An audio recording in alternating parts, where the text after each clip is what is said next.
to another episode of the Fanzone podcast. Your home for all things Bolton Wanderers, up the Trotters, the Northwest's #1 podcast. Good evening, ladies and gents. There'll be no discos in Bolton after a disappointing season concludes with a 1-1 draw against Stevenage.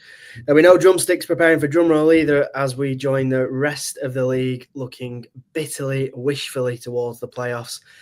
To rub salt into the wounds, former Wanderers man Rando Williams looks forward to another campaign whilst we sit and watch on.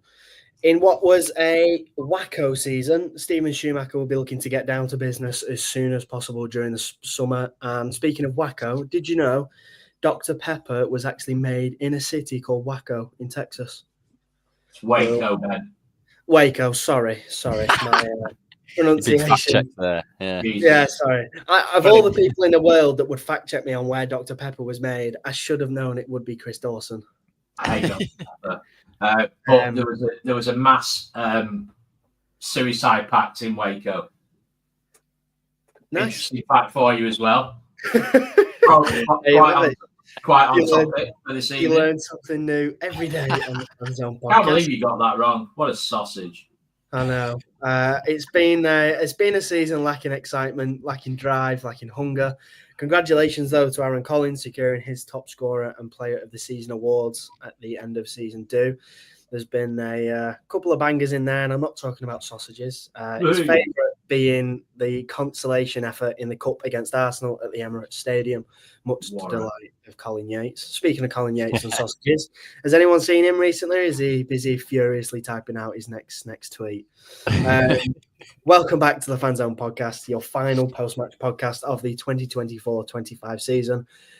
Without further ado, let's get stuck into this evening's episode.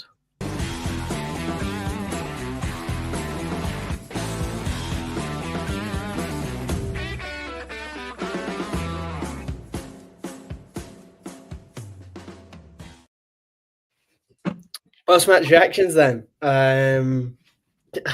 We've got a strange feeling that this evening's episode might be relatively short and sweet. There is some plans for us to do sort of an end-of-season job, but usually at the end of every season we do an end-of-season review where we talk about the season. Can't wait for that one. And awards ourselves, don't we? So see how that goes. Yeah. We'll have a little laugh, see if we can get some faces on, and we'll hope you all join us for that. And there are some works in some episodes in the works for some guests over the summer break as well, so keep your eyes and ears peeled for those.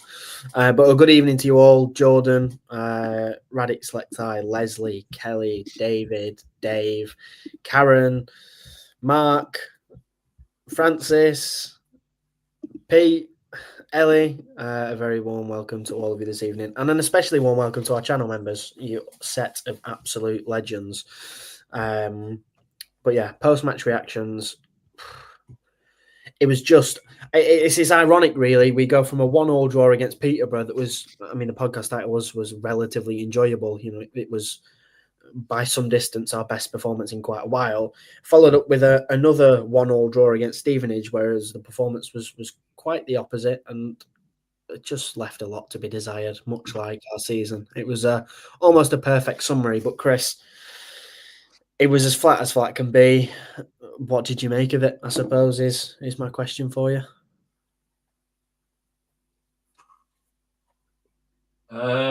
Lost the word, really. My reaction to our goal, I think, summed it up. Didn't even stand up. Didn't move from my seat. It was just awful.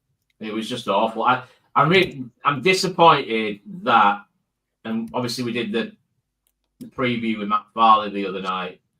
And my prediction was that their heads off. I bleep that word out. We'd beat them convincingly because I thought, you know what? They've got a point to prove. It's been made clear that nobody, I think, is guaranteed of anything next season in terms of play time or playing time. Freudian slip. It was just awful. I just thought they looked lethargic. They looked like they were packing the sliders for the beach. They just didn't look bothered. Crowd didn't seem bothered.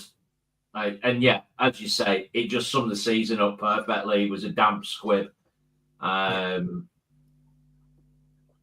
It looked. I know somebody left at half time, but understandably so because he had his kids with him. But watching he gets plugs every week. This man, Ben's football vlogs. If you watch his video and you look at the crowd at the start of the game and you look at the crowd after about an hour, loads of people have gone home. Yeah, I don't know how the lap of appreciation went because I didn't stay for it. I think I might have been sick in my own mouth. It was average at best. Yeah, it was. Just sack the season off. Just get it. It's done now. It's out of the way. Park it. Stick it in a box. Bury it somewhere. Have a wee on it, and just leave it because it's been awful. And yesterday was the same. Will that do you? It was just so boring. It was so flat. The atmosphere was dull, and you could tell there was just that sense of nothingness about the game, which I'd felt most in the build up to Peterborough. I think I mentioned it in the preview show that we did, but it was just that really festered itself in the game yesterday. Ben, you've had a nice little bit of time off watching the Wanderers from much more exciting environments than we've been fortunate enough to enjoy. But what did you make of the game yesterday? Was it a thoroughly enjoyable experience for you? Oh, it was lovely to be back. Yeah, honestly. Yeah, I mean, it's one of them. Before the game, sun was out a little bit, a few beers. Thought, you know what, might be a nice end to the season. But yeah, as you said, it was perfect summary of the season. Really, kind of first 10 minutes came out a bit quick, and probably should have been 2 or 3-0 up inside 10 minutes. God knows how we missed some of them chances. I mean, we've seen it quite a few times this season. Did Ben? Ben. Did the chances that we had, which there were 3 of them in that first 12 minutes, wasn't it? Did you ever think that we were going to convert them? Did you feel confident about that? Genuine question. No, I'm intrigued. I mean, this is open to anybody, not just Ben. I mean, not massive. I don't know. I mean, when Sean went through, I thought he had all the time in the world and he was one-on-one. I thought there's basically, I don't know, I feel like at that point I thought there was no way he couldn't score, really. And he ended up taking it too far and was about a yard away from the keeper when he shot. Yeah. And then same with Collins. He cut inside, did the hard bit, sat 2 defenders down. Yeah. And the whole of the right-hand side of the goal was open and he slams it wide. So, I don't know. I know what you mean. It gets to a point when we're missing chances as often as we are, you kind of lose faith when we go through on goal, even though the chances look easy. Yeah. So probably the short answer is no. No. Yeah, it's quiet. Yeah, I mean, yeah, it started off looks bright. Obviously, missed them 3 chances, and it kind of not much happened for the end of the first half. I mean, summed up by the referee blowing on at half time and not even bothering having any added time to the first half, which don't think anyone was too bothered about. And then, second half, it was a bit, opened up a little bit. Then he scored scruffiest goal. Dacres Cogley will claim it. I think it took about 4 touches off the keeper before he went in. Yeah, it was a cross, wasn't it? Yeah. And then we conceded a rubbish goal, cross to the back post, header across goal, and no one's there marking him. So, yeah, it was pretty. And then the game kind of limped to the full-time whistle, to be honest. But, yeah.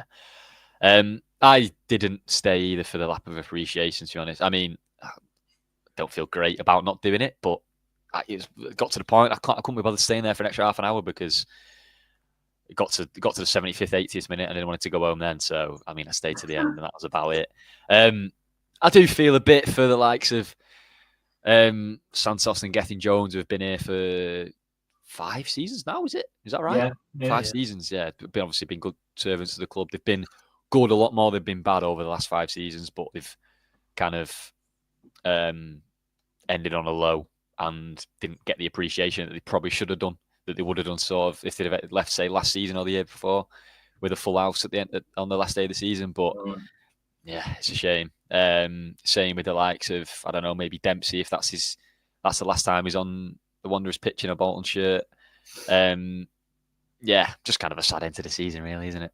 But fizzled out. Yeah, it was. Yeah, exactly. Was bitterly disappointing. And you touched on those chances there. I mean, Schumacher referenced it in his post-match interviews, both with the BBC and with the club. It's just laughable at how, because we've seen Collins score chances 15 million times harder than that. We've seen him put goals away, and even with Maka, the one that stands out, his goal against Crawley was such a brilliant finish. He's hit it so hard and he's in such precision to get it past the keeper. And yet you look at chances like that, and questions come of confidence or form or whatever it might be, but it's something that needs rectifying. I think the word narcissist was originally used in and around the 19th century. I think that's probably the last time Bolton Wanderers fans have looked forward to someone getting the ball in front of net and having a crack. It's just been awful this season. It's been so poor. And hopefully a new number 9 is it on the summer shopping list, because I think we'd all benefit from that. Definitely. Ironically, it's that time of the week again. Did the penalty incident with Sean? Oh yeah. Whereabouts? Obviously, Ben, you sit towards what's it, don't you? Crazy Me? Corner. Oh, sorry, Timberlake. You sit towards Crazy Corner. And Sullivan, where do you sit? I'm North Lower, yeah. So I was pretty much right in front of it. It looked Stonewall. I've not seen it back, but yeah, it was one of them where we all kind of laughed about it, because I mean, if it was a game that we needed to win to go up or something, been absolutely fuming. But it was one of them where we go, how on earth is he not given that? I mean, I've not seen it back, so it might have been a good decision. But we were. To me, it looked like he chipped the ball in between two players and basically got sandwiched between them. So I don't understand how it wasn't given, but. His shirt was virtually ripped off his back. Yeah, he was sat directly behind it, looking sort of in his pathway, if you will. Yeah. He just got yanked back. Yeah, it was an appalling decision. I'm not bothered. Not in the slightest. Not in the slightest bothered. Probably wouldn't score the penalty, to be honest. But yeah, it was. It was a bad decision. It was poor. It was as bad as Ben's man bun, to be honest. Or my mullet. Can't really see it. Have you got a mullet going on? Hang on. A little bit. A tiny bit. Well, I got the start of one, yeah. What do you kids call them? Modern mullets? A modern mullet, yeah. Speaking of modern mullets, there's a little teaser for you all. Our next guest that or maybe not our next guest, but one of the guests we're trying to line up in the summer has got a modern mullet. And yeah, there's honestly no point us talking about the game anymore. However, it is that time of the week where we do Fanzone Man of the Match.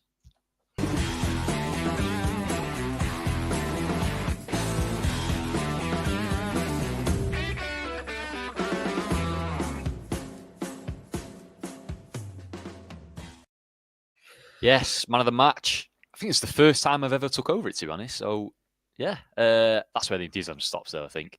Let's have your man of the matches in the chat, if you had any. As we said, it was better against Peterborough last week, but kind of, a bit drab yesterday, for want of a better word. So, if anyone has any any input in the chat, get it down for us and help us out. So, Chris, we'll start with you, mate. If you got, if anyone.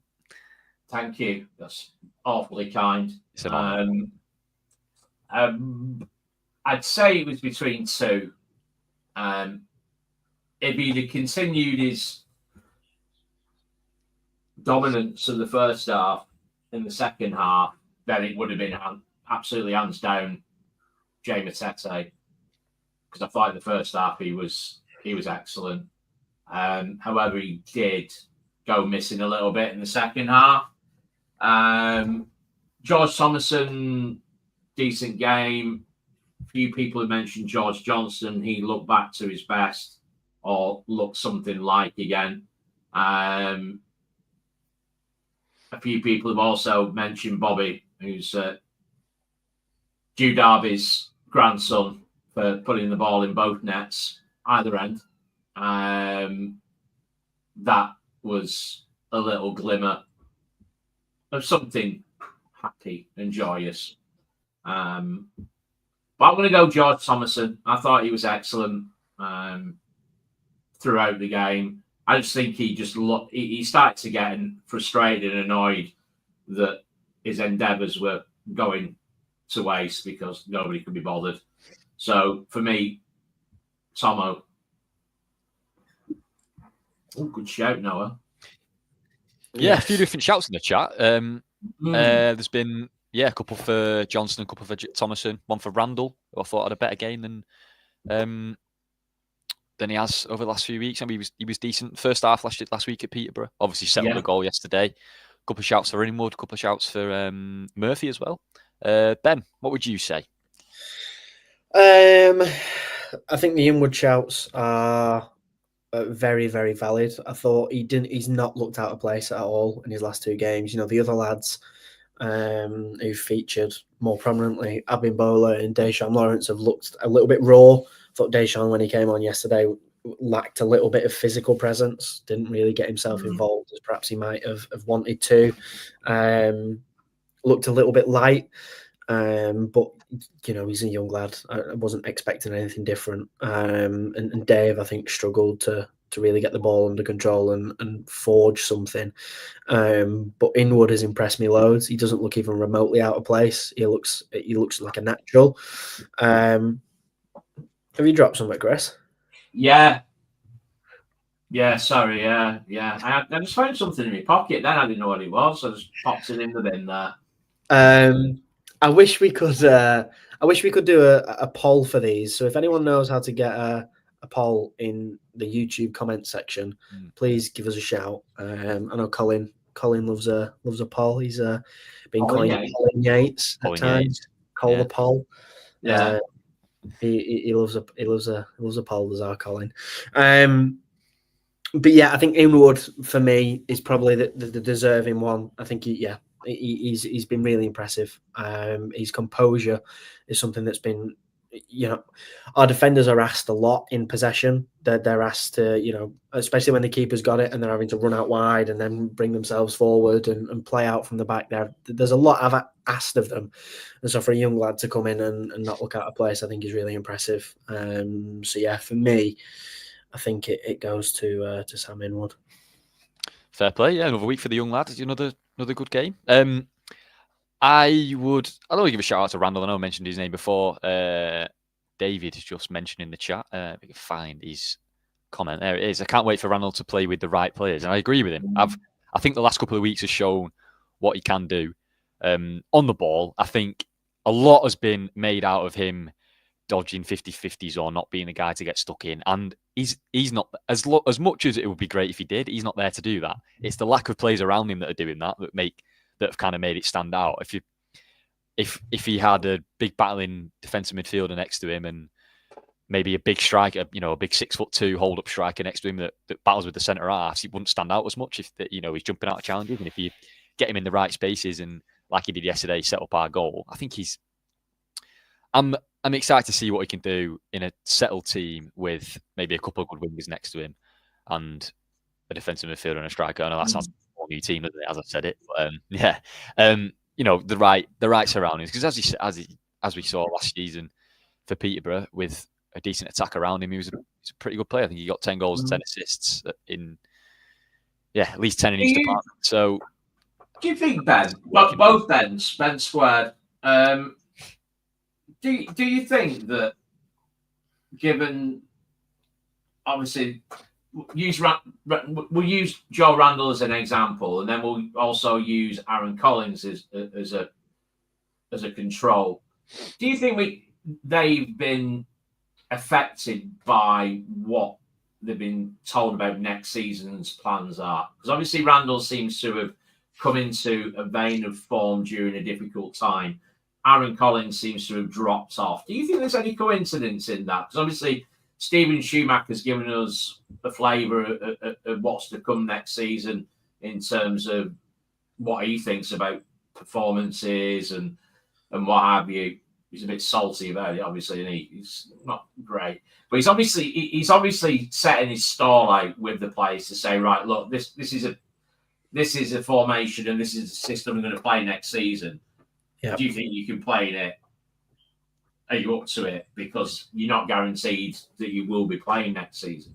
Do you think that might have had an impact?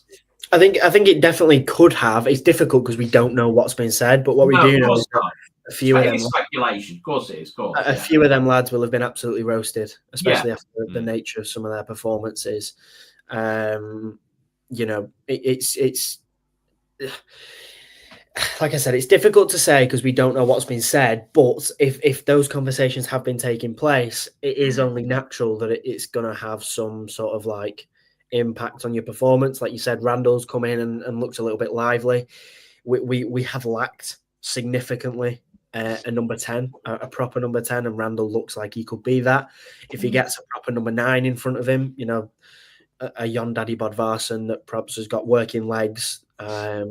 He's 6 years younger, yeah. The thunderclap. Get us all doing a thunderclap. But someone that can just lead that line a little bit better than perhaps Collins and McAtee have been asked to, then I think we'll be okay. But it's only natural that if those conversations are taking place, the lads are going to be a little bit dubious and perhaps are playing on tenterhooks a little bit.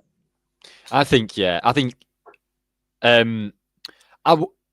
I know he said about there'll be no one's safe basically, and there'll be a shake-up. But I would be surprised if we don't start next season with especially Collins, McAtee, and Randall, just from a business point of view, we've invested what was it, about $1 million for McAtee, 750 for Collins, and I think between $1 million and 1.2 is for Randall. So about $3 million for them three. From obviously, it's not worked so far.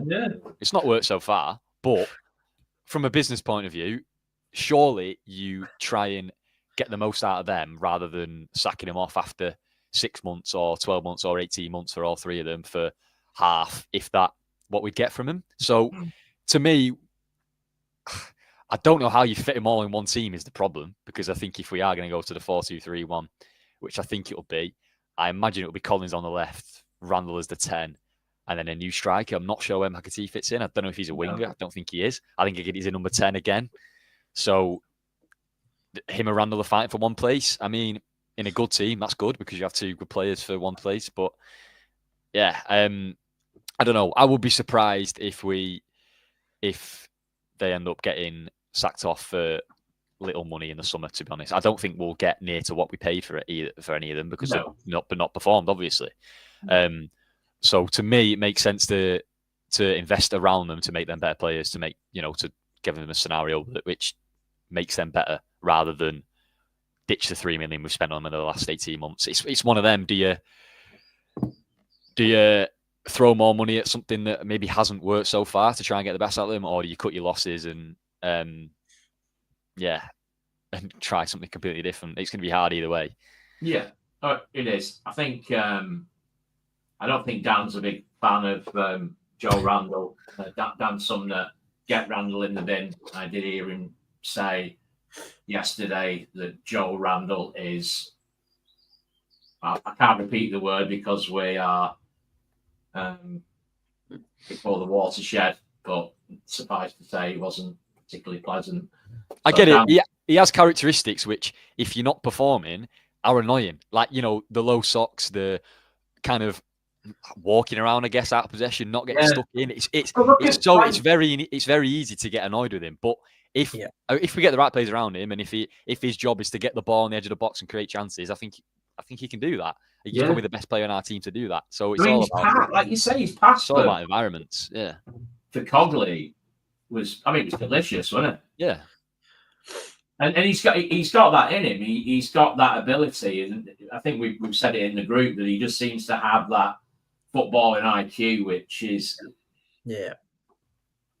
miles ahead of everybody else. It's a tricky one, a juicy one to discuss. Yeah.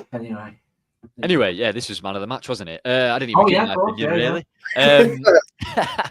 So we've had one for Thomas and one for Inwood. I thought George Johnston, especially first half, was very good.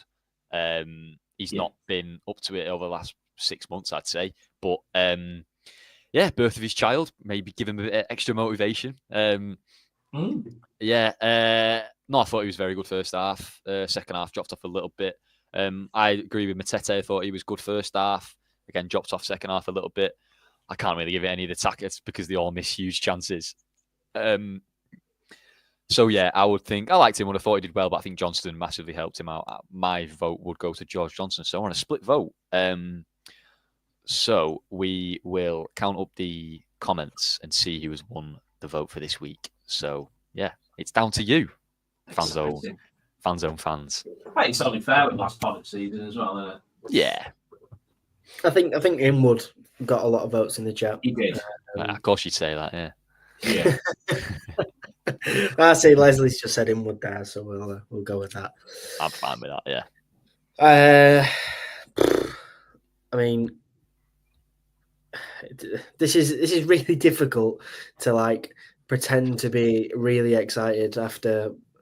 I think this is the first season we've not missed an episode. Have we missed a post match yet? We did one where we did post match and a preview together. So if you want to count that, but I'm not counting that. Yeah. I think this is the first season we've had a guest for everything. Yeah. We've had,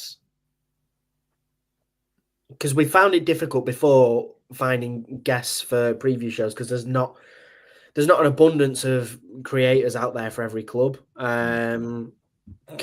Brandon, get in the bin, you banana.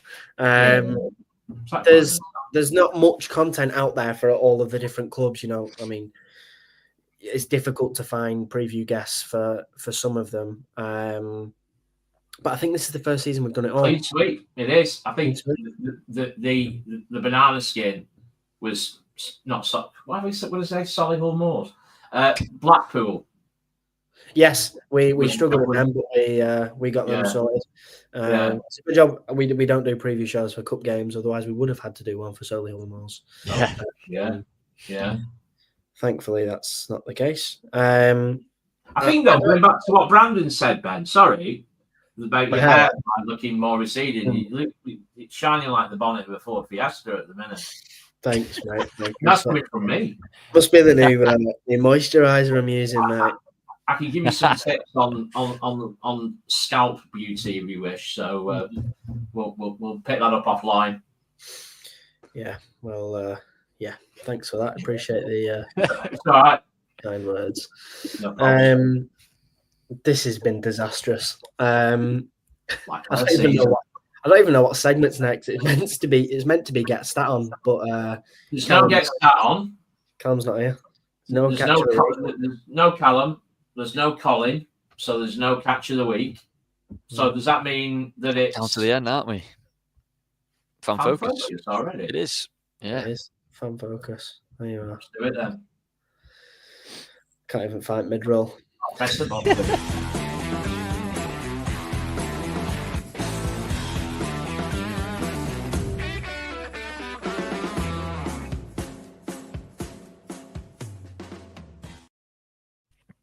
And as ever, this segment is brought to you by our friends at Wooden Grounds. Good evening, Matt, if you're watching. In fact, we've got... Oh, bless. Oh.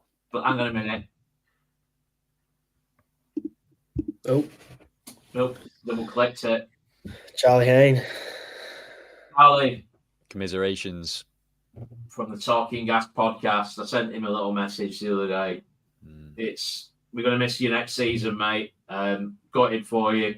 Obviously, your manager is now on the dole queue. Hopefully, you find the right man to bring you back up. we can recommend somebody very close to home. I think he'll be a perfect fit.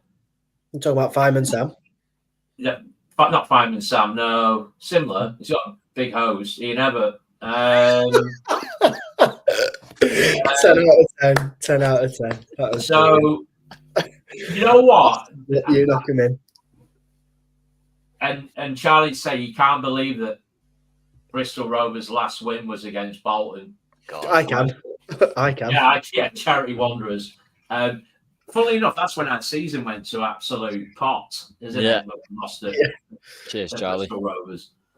And funnily enough, it did cross my mind today as I was reading about Calderon losing his job and thinking about that performance against us. I mean, we were poor, but you've got to give credit. You were excellent that night. Yeah. So weirdest result. It sums the league up.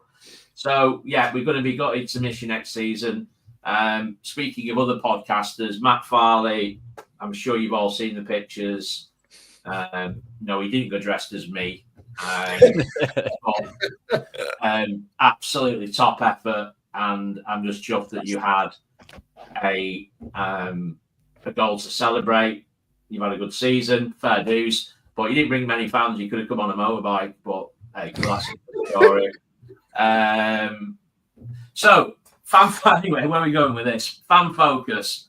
It's a bit of a weird one this week because everything that's needed to be said has been said throughout the course of the season and certainly through the last few weeks. But we're going to pick up Jordan Hookway's comment. Jordan, thank you for all your support this season. Channel member, obviously. And Jordan said, I know this is not related to fan focus, etc. Just wanted to say thank you. Regardless of the results, I really look forward to the podcast after a game. I don't. Or when it's a preview show. Cheers, mate. Thank you. I've also been fortunate to work with you on events over the season, which was mega. So Jordan was with us at the sleep out, contributing massively. Without his help, we couldn't have raised anything like what we did. So, big man, thank you. I've still got your card here, by the way. That was a lovely touch. Just a shame we've been... I didn't expect this from him. And I'm going to say it. It's the last part of the season. Just a shame we've been shite. I think that sums things up absolutely beautifully. And Jordan, likewise, mate. Honestly, the support you've given us and all of you out there has been phenomenal this season. Absolutely phenomenal. Yeah. Jordan's been top class. He's been super fragilisticexpialidocious. I mean, we'll be involved, if any of you haven't seen, in his upcoming Hookway charity match. And we'll be there on the day. So get your tickets for that. Go and pop down. There's some raffle prizes, I believe, on that will be up for grabs. Some shirts, some good stuff. So come and get yourself down and join in. Yeah, absolutely. We'll be posting that out across our socials as well. It's in June. It's at Gig Lane. It's for an amazing cause. It's got some amazing sponsors, some amazing prizes. Unbelievable. So, Jordan, thank you. Also, Daniel Oscar Buttery, he of the Biscuit Base. He's enjoyed listening to us all season. Are you mad? Always been good listening to your views on either win. But a few of them, aren't there? Not many. Lost or draw. Schumacher looks to be the man to take us up next season. Fingers crossed. I agree with that. He's going to be brutal with the team. Absolutely. Yep. I don't think there is any question about that. Yeah. I was saying last night how entertaining his post-match press conferences have been. And you can see week in, week out, as the weeks have gone on, should I say, as things have got progressively worse, apart from Peterborough, which was all right, that his patience is being tested massively. He makes that quite patently clear, and he's going to change it up, and I think that's what is necessary. So thank you for that, Daniel.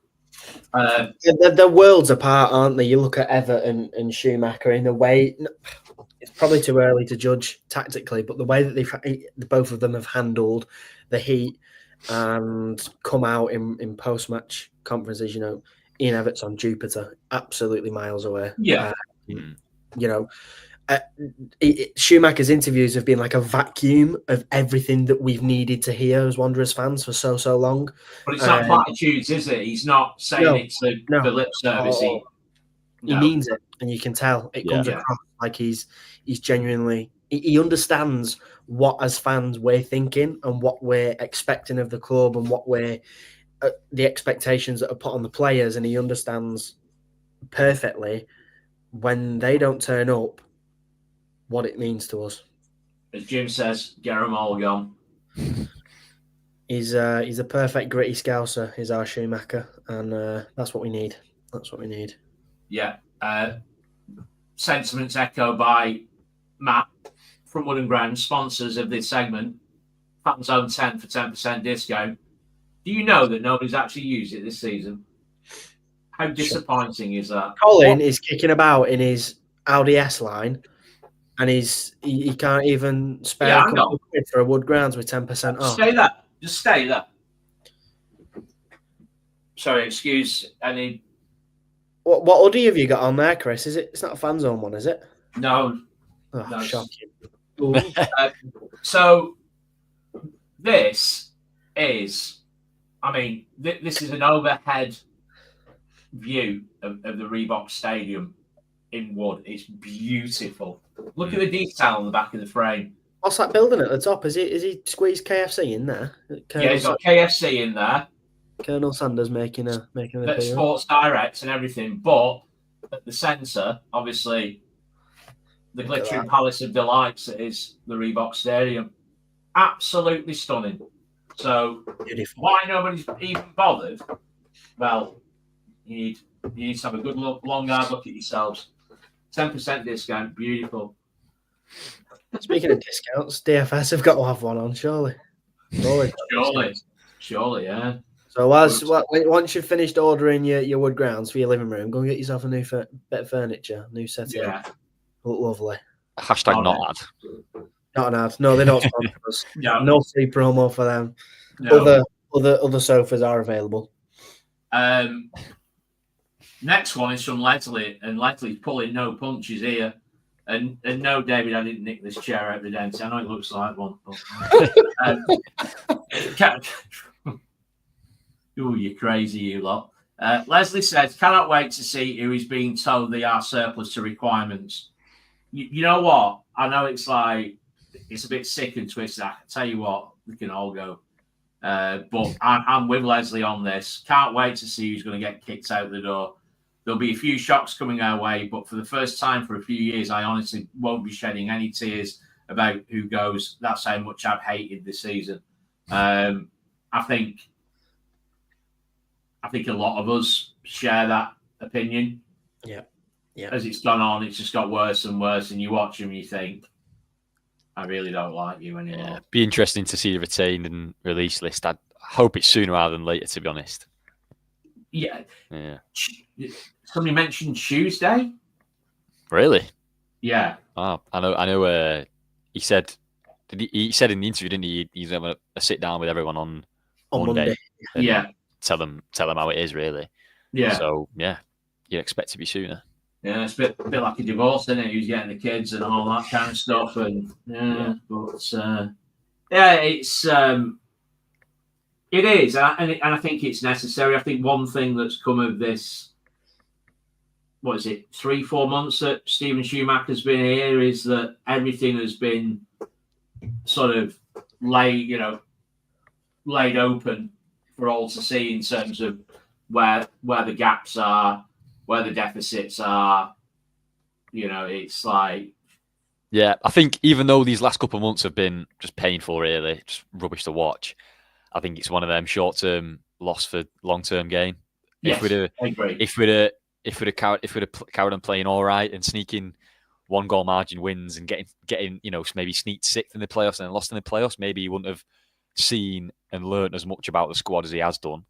Yeah, and also just time-wise, our season ended 2 weeks ago. They could have started planning for next season then, rather than in 3 weeks' time after the playoff final, not knowing what league we're going to be in. So it's given us an extra month to look at the squad and figure out where we need to go next. So I think he's the right man to do it, because obviously there's no sentiment, there's no attachment to the players. You know, I think Schumacher's tailor-made for this role and this difficult position that the club's in. He's just going to have to be ruthless now, isn't he? And I've got no doubt that he will be. Final one, and I think it's fitting that the final topic on Fan Focus would be David Green.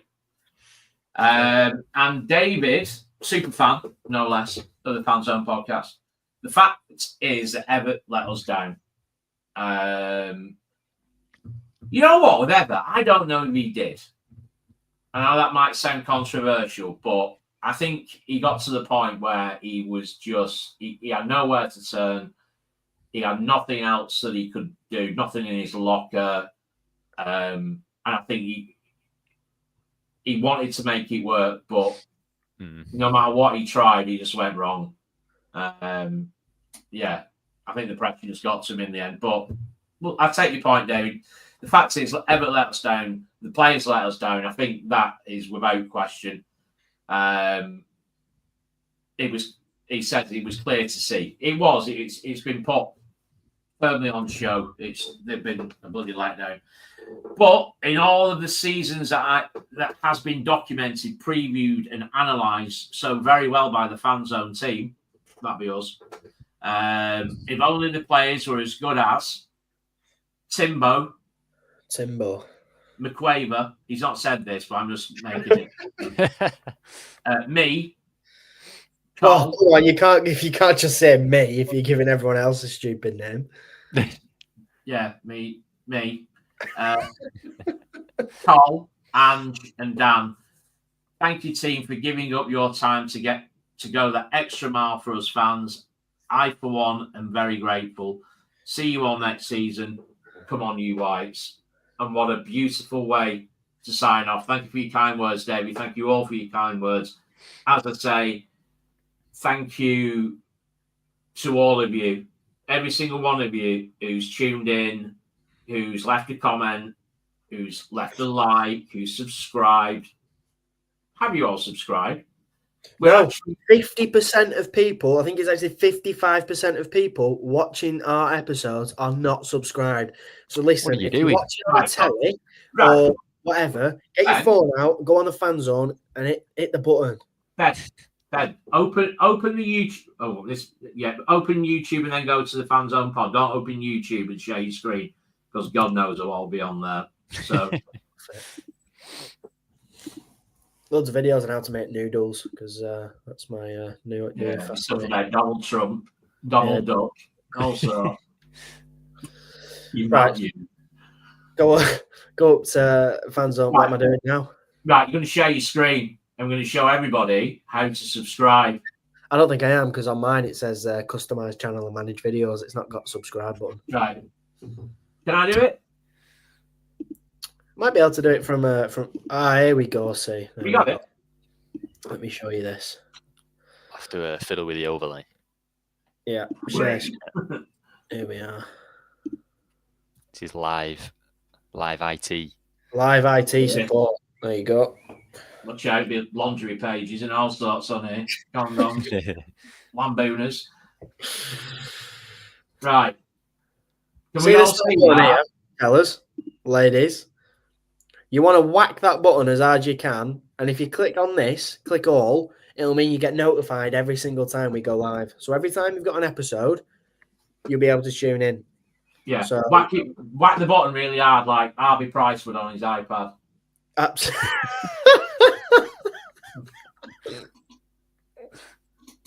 Right. I'm gonna spoil the surprise, but for any of you who are wondering what on earth has gone on with this evening's episode, we've had Dan, Ange, and Colin in parts in the group chat that we're in, giving us random words to slot into this evening's episode. And I must say, Chris, you've done an absolutely expert job there.